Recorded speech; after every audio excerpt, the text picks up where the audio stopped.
My journey has been different.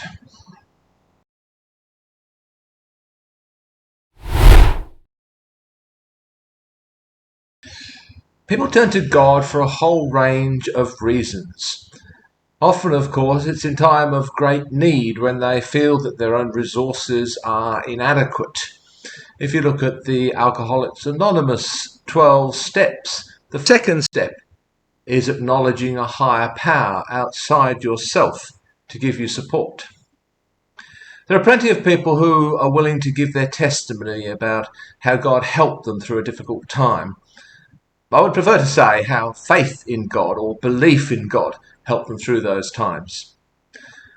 They often express the conviction that they wouldn't have been able to get through it or turn their life around, whatever their personal circumstances might have been, without what they perceive to be their personal relationship with God.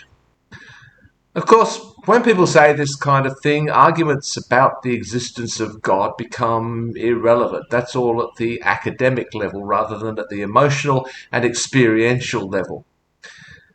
These people are convinced of the reality of God. They claim to have experienced His presence in their lives, and nothing can change their mind, no amount of reasoning. At this time in their life, they felt they needed this kind of psychological support, and it helped them through. My own journey to and from God was completely different from this.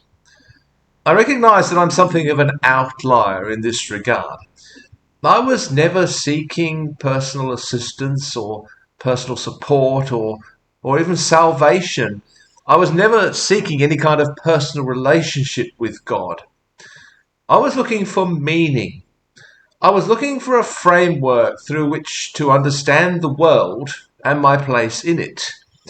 This was largely an intellectual quest. I was also looking for a framework through which I might transform the world, an ethical framework. In seeking this from Christianity, an ethical framework, I had to search the fringes of Christian theology. There were, of course, the commands to love one another and to do unto others, etc. But these were not particularly unique to Christianity, nor did Christianity seem to embody these values particularly well in the world, even less today, I think. These are very general principles, and you still have to work out how to apply them in the actual world and among actual people. In particular, Christianity did not offer much when it came to challenging unjust structures. It had done little in this area over the centuries and had in fact often served to uphold unjust structures. I was looking for ethical tools for transforming these structures. And in this quest, I was forced to the outer edges of Christian theology, particularly to the liberation theology that was a driving force, particularly in Latin America, in the revolutionary movements of the 1960s, 70s, and 80s.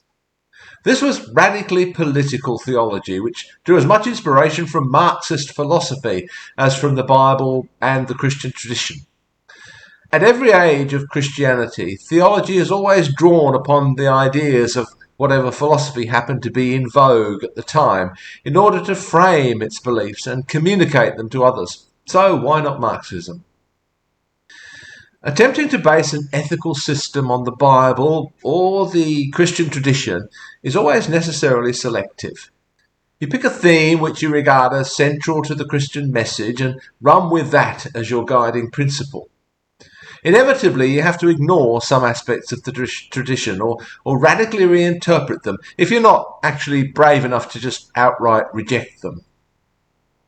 Of course, what you ultimately choose as your guiding principle is actually determined by factors outside the tradition itself, usually reason. Something outside the tradition itself determines what you actually consider to be central to that tradition. For me, it was a pre-existing commitment to the concept of institutional injustice and the need for a radical reformation of those institutions and of society, if not actual revolution.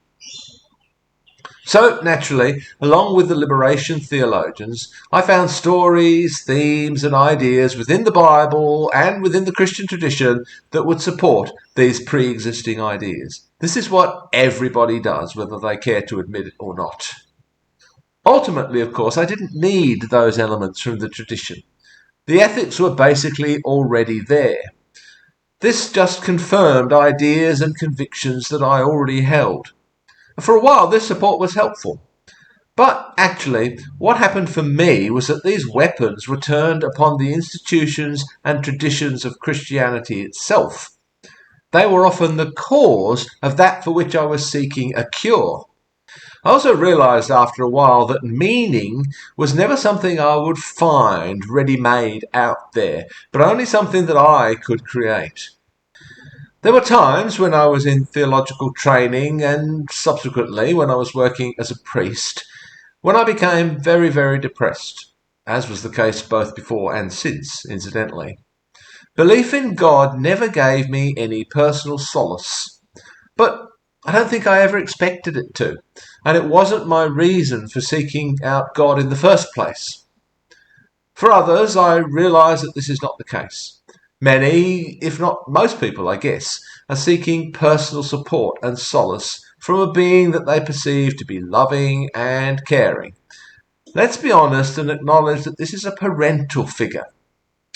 In a sense, when we do this, we're reverting to a childlike state, becoming as little children.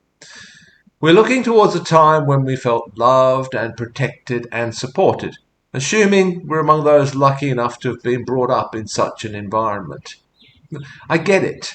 It's nice to be able to retreat to the warmth of this relationship, to let go of our concerns and worries for a while, to be cared for.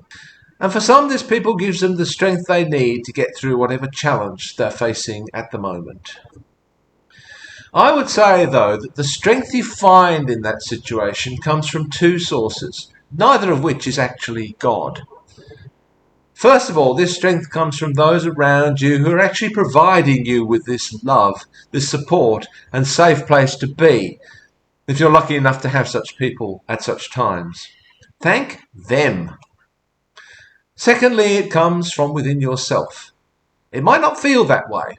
It might feel as though it comes from a place outside yourself, in much the way that an artist may sometimes experience inspiration as coming from outside themselves.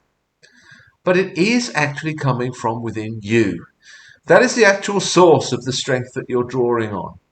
Give yourself credit. You did this. You got through this. With the help of those around you, hopefully. The ones you can actually see and touch. Maybe you didn't think you had it in you, but you did. Personally, I think that's the good news.